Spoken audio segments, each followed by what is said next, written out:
नमस्कार। आज जन्माष्टमी है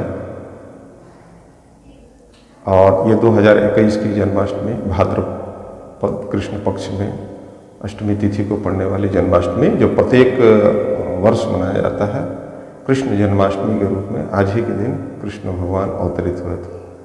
तो मैं अमूनन बैठा था और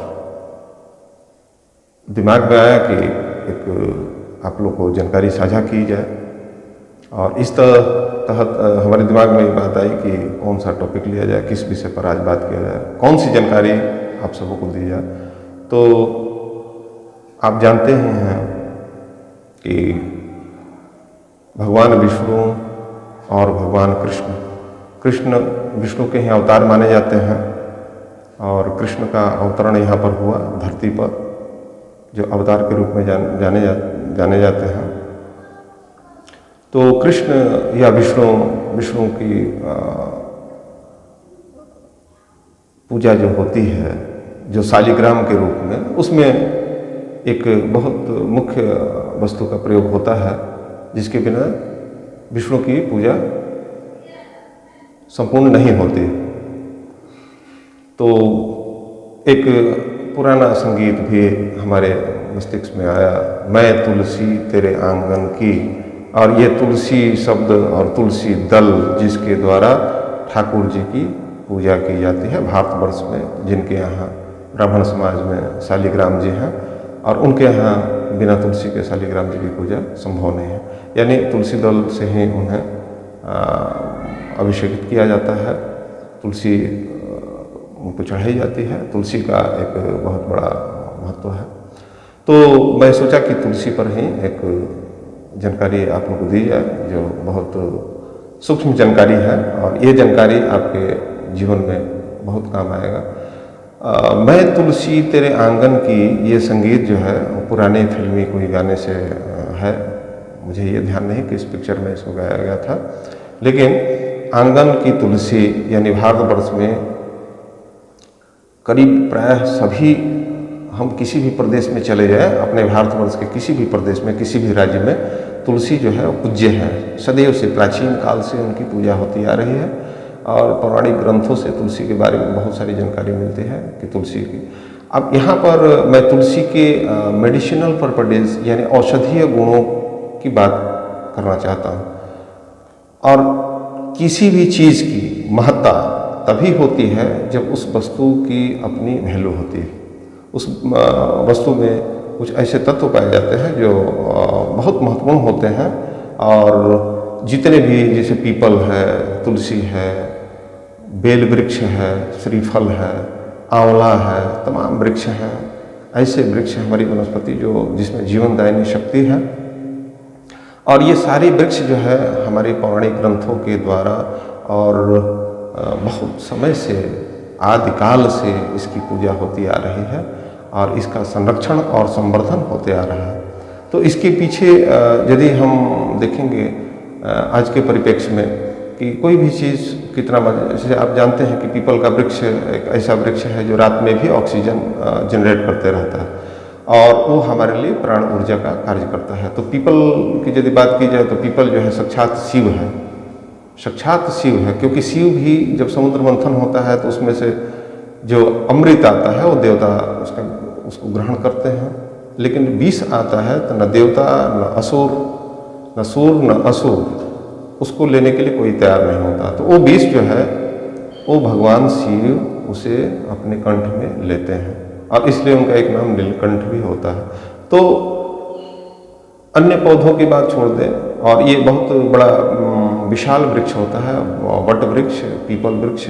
ये वृक्ष जो है पीपल वृक्ष जो है विशेष रूप से रात्रि में भी ऑक्सीजन जनरेट करता है। तो पूरे जगत का जो जहर है उसका पान करके जो अमृत प्रदान करता है वह देव रूप में पूजा जाता है, जिसका नाम शिव है, शंकर है। इसी तरह से ये हमारे प्रकृति में वही बात पीपल के वृक्ष में पाई जाती है। यानी हम पीपल को साक्षात शिव रूप भी मान सकते हैं।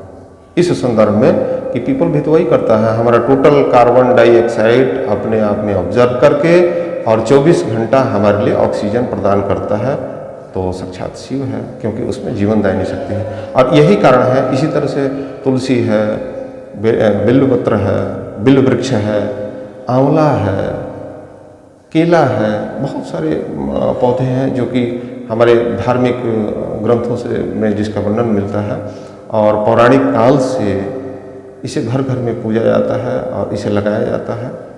और इसके पीछे मुख्य कारण है कि उसमें कहीं न कहीं वो जीवनदायिनी शक्ति है, उसमें वो मेडिसिनल प्रॉपर्टीज़ है, जो औषधीय गुण है, जिसके कारण से उसको संरक्षित और संवर्धित करने के लिए निर्देश दिया गया है। क्योंकि प्रत्येक व्यक्ति को समझाना मुश्किल है, प्रत्येक लोगों को समझाया नहीं जा सकता है, क्योंकि सभी लोग तो पढ़े लिखे नहीं हैं, सभी लोग तो हमेशा अध्ययन नहीं करते हैं, जिनके पास अक्षर ज्ञान नहीं है, जो पुस्तकों का अध्ययन नहीं करते हैं, किन्हीं न किन्हीं कारणों से जो ज्ञान से, जो शिक्षा से दूर जिनका संबंध नहीं है और कहीं से उनको किसी चीज़ की नॉलेज नहीं हो पाती है, जिसके कारण से उनकी अभिज्ञता बनी रहती है। तो हमारे ऋषि मुनि, जो हमारे ऋषि मुनि थे, जिन्होंने विभिन्न ग्रंथ लिखे, जो हमारी श्रुति है, उपनिषद है, कठोपनिषद है, बहुत सारे ग्रंथ हैं। श्रुति यानी जो सुना गया, जिसमें वायुमंडल में, आकाश मंडल में ये सारे सूत्र जो है दिए गए, जिसको संग्रहित किया गया उन दिव्य विद्वानों के द्वारा, दिव्य मनुष्यों के द्वारा।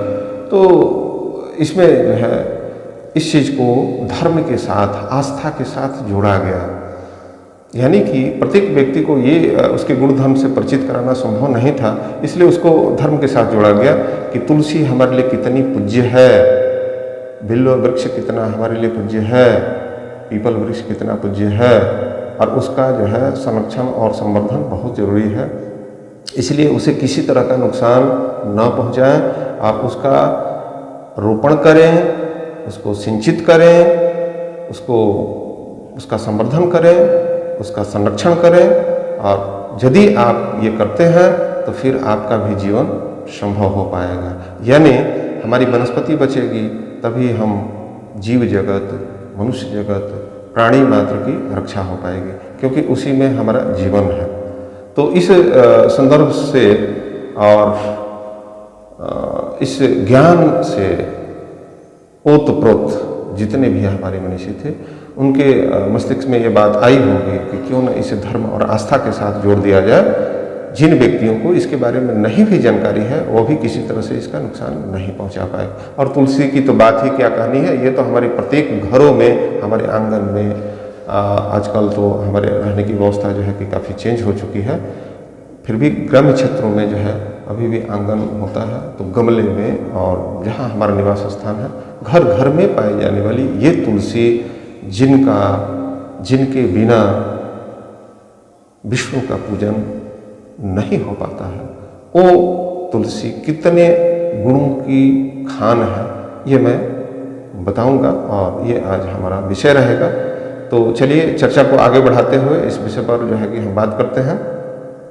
तो देखिए मित्रों, जो तुलसी है, ये तुलसी कई प्रकार की होती है। पहले थोड़ा सा इसके प्रकार के बारे में वर्णन कर दूं कि थोड़ा सा कि आप ये जानें कि भारतवर्ष में तुलसी की कितनी प्रजातियां पाई जाती हैं।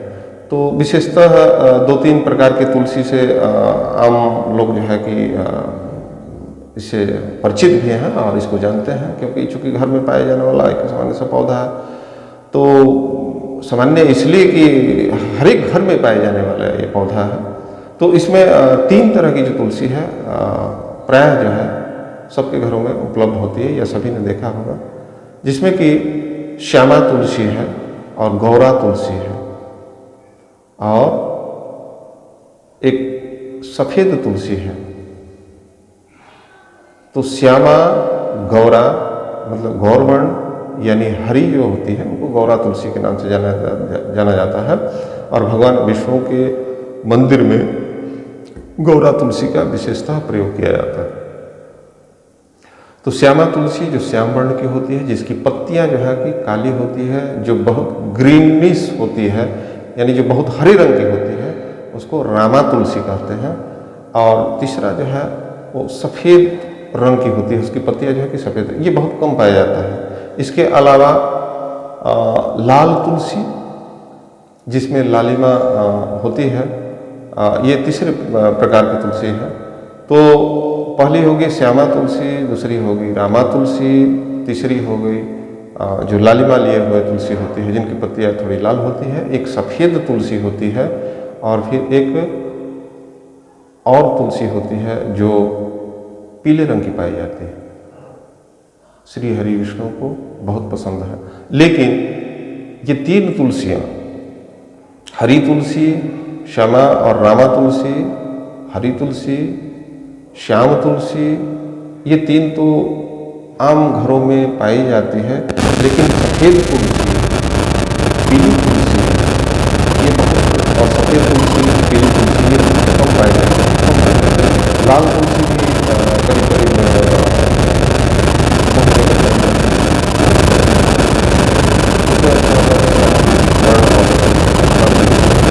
तो ये कलर कॉम्बिनेशन होता है।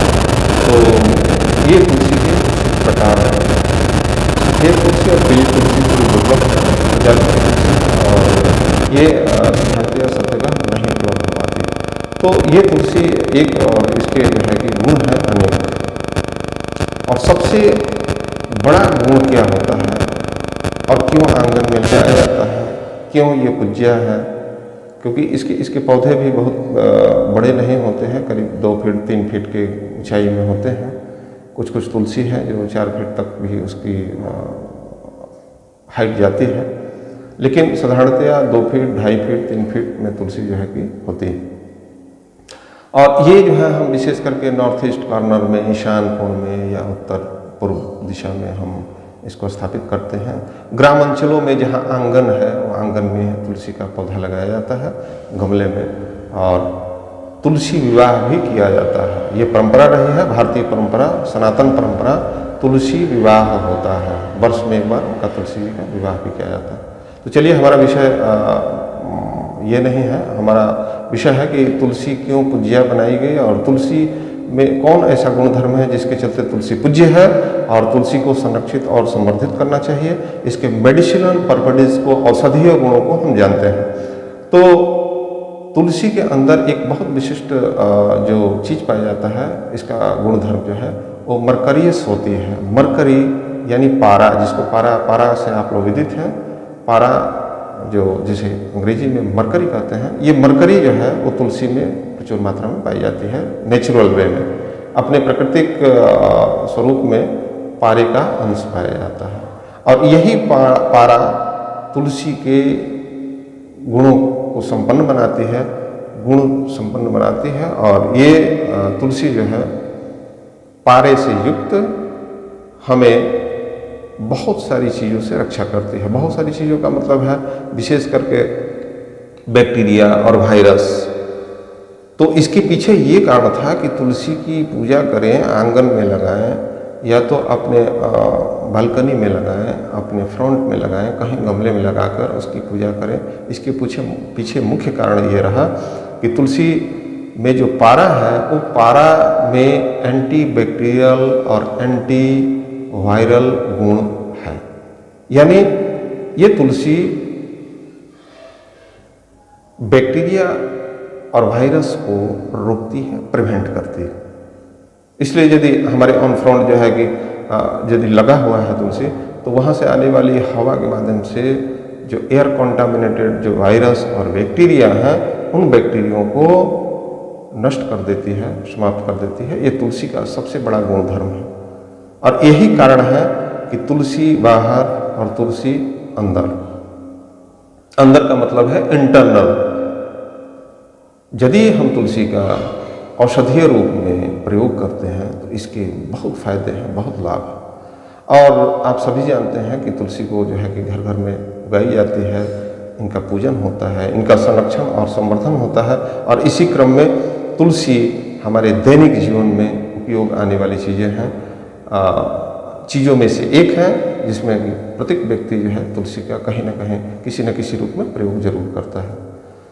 तो तुलसी के भीतर जो है मरकरी होने के कारण से ये एंटीवायरल और एंटीबैक्टीरियल कार्य करता है। ये तो बाह्य रूप से हमारी सुरक्षा की बात हो गई। अब यदि किसी हमको इन्फ्लुएंजा हो जाता है, किसी को इन्फ्लुएंजा हो गया, फ्लू हो गया, टेम्परेचर वेरिएट कर गया, तो इसमें तुलसी बहुत ज़्यादा कारगर है। यदि एलर्जी हो गई, किसी को एलर्जेंस के कारण से स्नीजिंग बहुत ज़्यादा हो रही है, कोल्ड कफ हो गया, तो ये तुलसी वहाँ पर भी बहुत कारगर है। तो तुलसी को हम प्रयोग करते हैं उसका काढ़ा बना के। अब तुलसी में कई सारे इंग्रेडिएंट्स हैं, कई सारे तत्व हैं जिनका सम्मिश्रण किया जाता है, जैसे गुड़ हो गया। गुड़ भी एक अपने आप में जो है कि कई तत्वों का समावेश है, जैसे मैग्नीशियम, पोटासियम, कैल्शियम, फास्फोरस, ये गुड़ में भी प्रचुर मात्रा में पाया जाता है। तो गुड़ में तुलसी, दालचीनी एंटीऑक्सीडेंट है, तो दालचीनी का प्रयोग, तुलसी का प्रयोग और सौंठ जो अदरक होती है, और इस तरह से इसका काढ़ा बना के लेने से जो है कि फ्लू में बहुत लाभ मिलता है। और आप इसको प्रयोग भी करते होंगे।